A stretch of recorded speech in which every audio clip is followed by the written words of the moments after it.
इतने हफ्तों के बाद बीमारी से लड़ने के बाद वापस आ चुका हूँ मैं आज। आज हम बात करने वाले हैं सिस्टम डिज़ाइन के बारे में। आखिर सिस्टम डिज़ाइन होता क्या है और कैसे ये ओवरऑल जो हम पढ़ते हैं सिस्टम डिज़ाइन वो अलग होता है फ्रंट एंड सिस्टम डिज़ाइन से। स्टार्ट करते हैं सिस्टम डिज़ाइन आखिर होता क्या है। सिस्टम डिज़ाइन को आप ऐसे समझिए कि आप कोडिंग करने से पहले जो भी अपना आर्किटेक्चर दिमाग में सोचते हैं या जो भी आप थ्योरी बनाते हैं कि मैं एप्लीकेशन को ऐसे बिल्ड करने वाला हूँ या किसी कंपोनेंट को ऐसे बिल्ड करने वाला हूँ, तो उसके प्रोसेस को ड्रॉ करके दिखाना सिस्टम डिज़ाइन कहते हैं। सिस्टम डिज़ाइन दो तरह के होते हैं, दो तरह के। पहला होता है हाई लेवल डिज़ाइन, दूसरा होता है low level design. High level design basically हम उसको बोलते हैं जब हमें पूरी एप्लीकेशन का डिज़ाइन बनाना होता है। एप्लीकेशन से मेरा मतलब है जैसे आप समझ लीजिए हमें यूडेमी का बनाना है, तो उसमें हम हाई लेवल डिज़ाइन बनाते हैं। अब आपको कोई एक पर्टिकुलर कंपोनेंट का बनाना है, जैसे यूडेमी में आपको कोई कार्ड बनाना है, कोई सर्च बार बनानी है, तो उसको आप बोलोगे लो लेवल डिज़ाइन। दो तरह के सिस्टम डिज़ाइन होते हैं, ये हमने अभी तक सीखा। अब आगे जानते हैं आखिर सिस्टम डिज़ाइन में हम बनाते क्या है। जब भी आपको सिस्टम डिज़ाइन बनाना होता है तो आपको एक इंटरफेस दिया जाता है जहाँ पे आप सिंपली एक ड्राइंग सी कर सकते हो। अगर आपको इसको एक्सपीरियंस करना है तो ये एक वेबसाइट है draw.io, आप इस पे एक्सपीरियंस कर सकते हैं कैसे आप सिस्टम डिज़ाइन बनाते हैं। जब भी हम सिस्टम डिज़ाइन बनाते हैं तो कुछ पॉइंट्स होते हैं जो हमें हाईलाइट करने होते हैं। पॉइंट से मेरा मतलब है कुछ टॉपिक्स जो हमें कवर करने होते हैं उसके अंदर। वन बाय वन हम उन टॉपिक को पढ़ते हैं। सबसे पहला टॉपिक हमारे पास आता है फंक्शनल रिक्वायरमेंट।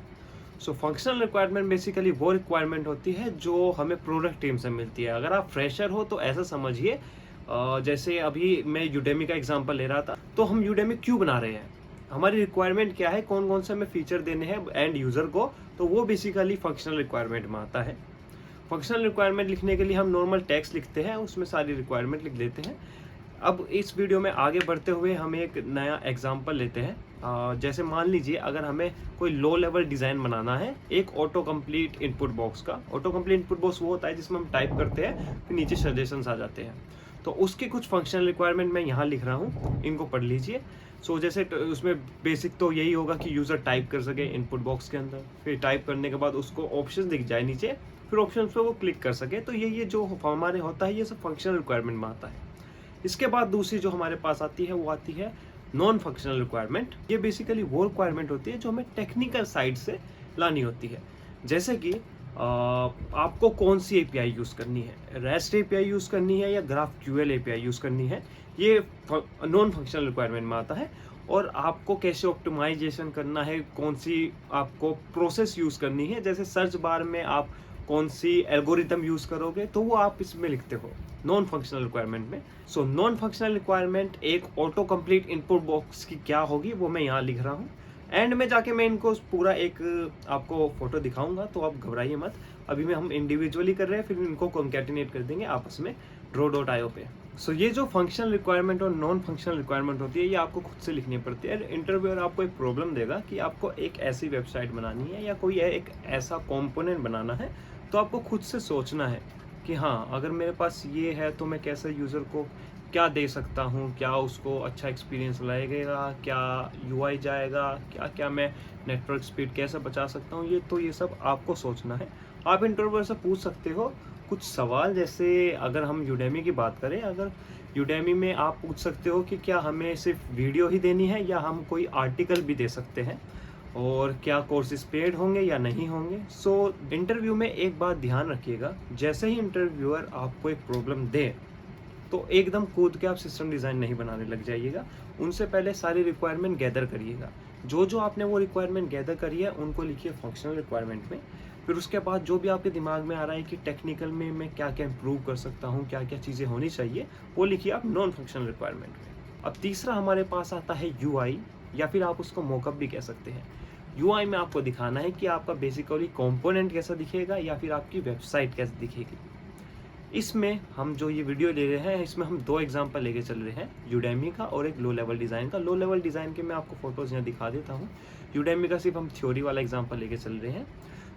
इसमें भी अब लो लेवल डिज़ाइन जो हम लेके चल रहे हैं ऑटो कंप्लीट इनपुट बॉक्स का, उसका मॉकअप यहाँ पे देख लीजिए।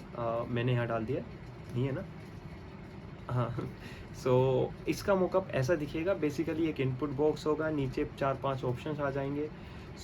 ये इतना ही होता है यूआई में। कुछ ज़्यादा ऐसा कॉम्प्लेक्स नहीं होता है। ये बस ऐसे देखना चाहते हैं कि आपको यूआई की सेंस कितनी है, कैसा आप सिंपल यूआई बना सकते हो। जितना सिंपल हो सकता है उतना बनाइए, कोई हाई एंड नहीं, इस पर ज़्यादा ध्यान मत दीजिएगा। सिंपल जितना हो सके, जो दिमाग में आ रहा है बना के रख दीजिए बस। अब अगर आप इस यूआई की फ़ोटो में देखोगे तो आपको दिखेगा कि मैंने इसमें एक छोटे छोटे से बॉक्स बनाए हैं रेक्टेंगल वाले। तो उसमें 2 चीज़ें लिखी हुई है, एक में इनपुट बॉक्स लिखा है, एक में सजेशन लिखा है। ये बेसिकली नाम है कंपोनेंट्स के। तो जब भी आपको एक यूआई बनाना है, एक बात ध्यान रखिएगा, ये इंटरव्यू में ज़्यादा ध्यान नहीं देते हैं, पर जब आप कंपनी में करेंगे तो तब ध्यान दिया जाएगा। तो जैसे आपने देखा मैंने इनपुट बॉक्स को ग्रीन में कलर किया है। इसमें मैं डिनोट करना चाहता हूँ कि इस ग्रीन कलर में जो भी मैं लिखूंगा वो एक एलिमेंट होगा। नॉर्मल HTML का हो गया, JS का हो गया। तो ग्रीन कलर में जैसे मैंने इनपुट बॉक्स लिखा है तो मतलब ये एक एलिमेंट है। और नीचे जब आप देखोगे तो एक ब्लू कलर में सजेशन लिखा हुआ है। तो ब्लू कलर जब भी आ जाएगा तो ये कंपोनेंट होगा। तो ऐसे कलर कोडिंग आपको यूज़ करनी होगी अपने सिस्टम डिज़ाइन के अंदर, अगर आपको उसे अच्छी तरह समझाना है दूसरे इंटरव्यूअर को या फिर अपने कलीग को जब आप कंपनी में काम करते हैं। 4th हमारे पास आता है component architecture. Component architecture basically अगर आप रिएक्ट डेवलपर है, आपने रिएक्ट पे काम किया है तो आप काफ़ी अच्छी तरह समझ जाओगे। हम जब भी वेबसाइट बनाते हैं कंपोनेंट्स बनाते हैं, और वो कंपोनेंट्स आपस में लिंक होते हैं, एक ट्री जैसे आपस में लिंक होते हैं, एक की एक पे डिपेंडेंसी रहती है। हम उनमें प्रॉपर्टीज़ पास करते हैं और उनके खुद की भी कुछ प्रॉपर्टीज़ होती है। उसको हमें दिखाना है एक ट्री स्ट्रक्चर में।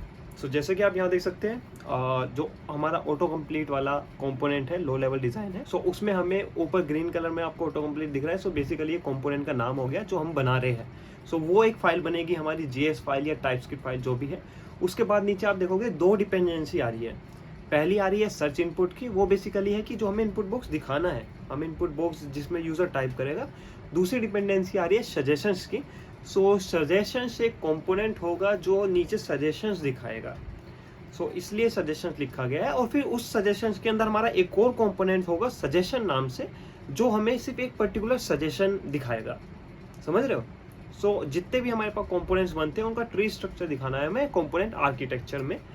अगर आप रिएक्ट डेवलपर है, आप काफ़ी अच्छी तरह समझ गए होंगे। अगर आप नहीं हैं तो क्या कर सकते हैं, अब आपको समझ आ जाएगा, वैसे समझ आ जाना चाहिए। तो जितनी भी JS फाइल होती है आपस में डिपेंडेंट रहती है, तो वो आपको दिखाना है बेसिकली कंपोनेंट आर्किटेक्चर के अंदर। इसके बाद हमारे पास आता है properties model. Properties model basically हमें उसमें ये दिखाना है कि कौन से कंपोनेंट में कौन से प्रॉपर्टीज़ हम पास करने वाले हैं। जैसे यहाँ पे फोटो देख लीजिए, मैंने फोटो डाल दी है। सजेशंस में कौन से मैं प्रोप पास करने वाला हूँ। प्रॉपर्टीज़ बेसिकली आपको पता होगा अगर आप रिएक्ट डेवलपर है, नहीं पता है तो जैसे हम फंक्शन में आर्ग्यूमेंट पास करते हैं ना, तो ऐसे ही हम कंपोनेंट्स के अंदर कुछ प्रॉपर्टीज़ पास करते हैं उनको दिखाने के लिए। ऐसा समझ लीजिए हमने कुछ डेटा पास किया है तो उसको हम प्रॉपर्टीज़ कह रहे हैं कंपोनेंट के लिए। हमें उन कंपोनेंट्स का प्रॉपर्टीज़ डिफाइन करनी है, तो ऐसे हम डिफाइन करते हैं। अगर आपने टाइपस्क्रिप्ट पे काम किया है तो पता होगा कि हम टाइप वगैरह ऐसे यूज़ करते हैं। तो ऐसे नॉर्मली हम करते हैं, कुछ हाई एंड ऐसे सिंटेक्स वगैरह कोई कुछ नहीं दिखेगा। सजेशन के अंदर मैंने 4 प्रॉपर्टीज़ दे रखी है, ID, ऑन सेलेक्ट एंड बाकी दोनों और। ये बेसिकली हम पास करने वाले हैं अपने कंपोनेंट के लिए। वो सब हम प्रॉपर्टीज़ मॉडल के अंदर लिखते हैं। इसके बाद हमारे पास आता है data model. Data model basically जो भी हम उस कंपोनेंट के अंदर फंक्शंस बनाने वाले हैं, स्टेट यूज़ करने वाले हैं, वो हमें लिखना है। यहाँ पे देख लीजिए, ऐसे हम बनाते हैं इसको। और इसमें जैसे मैंने यहाँ पे लिखा है ऑटो कंप्लीट में हम क्या क्या स्टेट बनाने वाले हैं। उसमें हम इनपुट वैल्यू लेंगे ऑब्वियसली, एंड उसके बाद हमें सजेशंस भी दिखाने हैं तो उसको भी स्टोर कराना है। तो ऐसे हम इसको लिखते हैं, और जैसे आपको देख के वैसे समझ में आ जाएगा कैसे हमें बेसिकली डिफाइन करना होता है। हमें ये बताना होता है कि अगर कोई फंक्शन है तो वो क्या रिटर्न करेगा, अगर कोई डेटा टाइप है तो उसका क्या डेटा टाइप होगा, डेटा टाइप का डेटा टाइप अगर कोई वेरिएबल है तो उसका क्या डेटा टाइप होगा। ऐसे हम डिफाइन करते हैं, टाइप आगे सबके लगा देते हैं, और फिर ऐसे डिफाइन करने के बाद हम आगे बढ़ते हैं आगे। अगर आप हाई लेवल डिज़ाइन बना रहे हो तो आपको एक और चीज़ बनानी होती है, API मॉडल। API मॉडल में बेसिकली जैसा अभी मैंने आपको दिखाया पहले 2, ऐसे ही आपको टाइप दिखाने होते हैं API के। वो आपको हाई लेवल डिज़ाइन में करना होता है, क्योंकि लो लेवल डिज़ाइन में बेसिकली हम कंपोनेंट बनाते हैं तो उसमें इतना कुछ होता नहीं है एपीआई का। सो जब आप हाई लेवल डिज़ाइन बनाते हो आपको उसमें लिस्ट करना होता है कि मैं ये एपीआई बनाने वाला हूँ इस काम के लिए। तो वहाँ पे आपको उसका यूआरएल बताना होगा, यूआरएल क्या होगा, उसका मेथड क्या होगा, गेट पोस्ट डिलीट क्या होगा, एंड उसमें हम क्या डेटा भेजेंगे और वो क्या डेटा हमें रिटर्न करेगा। अब इन सब को करने के बाद आपको एक लास्ट में बनाना होता है डिपेंडेंसी ग्राफ। डिपेंडेंसी ग्राफ में आप बेसिकली जो हमने कंपोनेंट आर्किटेक्चर बनाया था उसके जो लाइंस जारी होती है, मतलब जो आपस में कनेक्ट करती है, वहाँ पे आपको लिखना होता है कि आप कौन सा डेटा पास कर रहे हो। आपने सारा डेटा दिखा दिया है कि मैं ये पास करूँगा, वो थ्योरेटिकली दिखाया, पर आपको एक पर उसमें भी दिखाना है जो कंपोनेंट आर्किटेक्चर बनाया कि मैं इसमें ये डेटा पास करूँगा, और उसको फिर आपको एक स्टेट के साथ जोड़ना भी होता है। जैसे इस फोटो में मैंने जोड़ा है, स्टेट से मेरा मतलब है बेसिकली डेटा मॉडल, कि उसका डेटा मॉडल क्या होगा। अगर आप हाई लेवल डिज़ाइन बना रहे हो तो उसके अंदर आपको पूरा एक डेटाबेस दिखाना होता है। जैसे यहाँ मैंने डेटा मॉडल यूज़ किया है, ऐसे उसमें स्टोर यूज़ होता है। डिपेंडेंसी ग्राफ में जैसे कि आप देख सकते हैं यहाँ पे मैंने डिपेंडेंसी लिखी है कि किस कंपोनेंट में कौन सी डिपेंडेंसी है। इतना ही होता है। अब इसके बाद आगे बढ़ते हैं। ये सब कुछ होने के बाद आपके पास लास्ट आता है ऑप्टिमाइजेशन। जब भी हम कोडिंग करते हैं, कोई प्रॉब्लम सॉल्व करते हैं, तो उसको बाद में ऑप्टिमाइज करते हैं। तो सेम यहाँ पे जाता है, जब आपने सिस्टम डिज़ाइन पूरा बना दिया है तो उसको आपको ऑप्टिमाइज भी करना है। कैसे आप नेटवर्क कॉल कम कर सकते हो, कौन सी आप अप्रोच यूज़ करोगे, तो ये सब कुछ उसके अंदर आता है। तो मैंने जैसे इस लो लेवल डिज़ाइन के लिए यहाँ पे लिख दिया है, सो उसको देखिए। और जैसे इसमें डिबाउंसिंग हम यूज़ कर सकते हैं सर्च के लिए। यूज़र टाइप करेगा तो हमें हर उस पर नेटवर्क कॉल नहीं करनी है। और इसके बाद हमारे पास आता है कैंसिल कर दो जो ऑन गोइंग रिक्वेस्ट है, अगर यूज़र जल्दी टाइप आ रहा है। तो ऐसा कुछ मैंने यहाँ पे लिखे हैं, उसको देख लीजिए। अब हमने ये सब कुछ तो कर दिया, अब इनको आपस में जोड़ते हैं। तो मैं आपको एक फ़ोटो दिखाता हूँ। सो ये देखिए, ये आपको एक पूरी फ़ोटो दिख रही है। सो बेसिकली ये एक सिस्टम डिज़ाइन हो गया है फ्रंट एंड का, एक ऑटो कंप्लीट इनपुट बॉक्स के लिए। आप यहाँ पे देख सकते हैं, यहाँ पे functional requirement, non functional requirement, उसके बाद हमने यूआई बनाया है।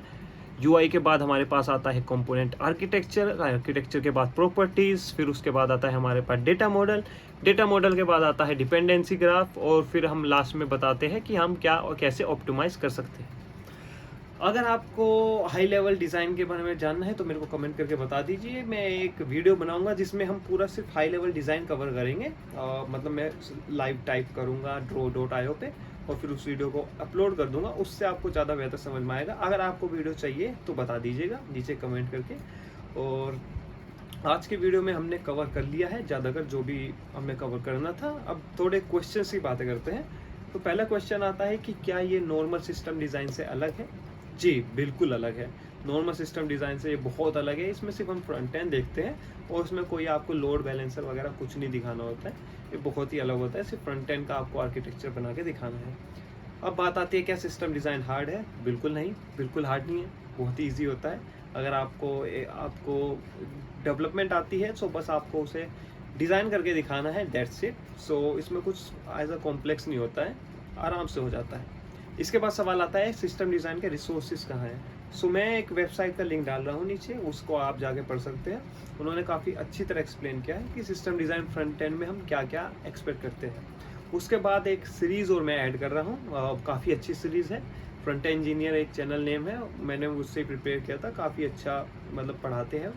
सो उसको भी आप फॉलो कर सकते हैं, नीचे डिस्क्रिप्शन में लिंक है। अगर आपको सिस्टम डिज़ाइन की सीरीज़ चाहिए तो आप बता दीजिए। मैं सोच रहा हूँ कि सिस्टम डिज़ाइन की सीरीज़ बना ली जाए। ऑनलाइन हमें बहुत ही कम मिल रहे हैं सिस्टम डिज़ाइन के जो रिसोर्सेज होते हैं, काफ़ी कम रिसोर्सेज है। यूट्यूब पे भी एक ही चैनल है और बाकी जो चैनल है उनका कंटेंट अच्छा नहीं लग रहा है, मतलब समझ रहे हो ना। और ऑनलाइन हमें सिस्टम डिज़ाइन का नहीं मिलता नहीं है। सो अगर सिस्टम डिज़ाइन की प्लेलिस्ट बनानी है तो मेरे को बताइए, मैं खुशी से प्लेलिस्ट बनाऊँगा। कमेंट सेक्शन में बताइए, अगर आपको चाहिए तो बना देते हैं। और आज के वीडियो में हमने फिर जितना कवर करना था उतना हम कर चुके हैं। सिस्टम डिज़ाइन के बारे में हमने जान लिया है, आखिर फ्रंट एंड सिस्टम डिज़ाइन होता क्या है, कैसे कैसे हम लिखते हैं। So best of luck, semicolon.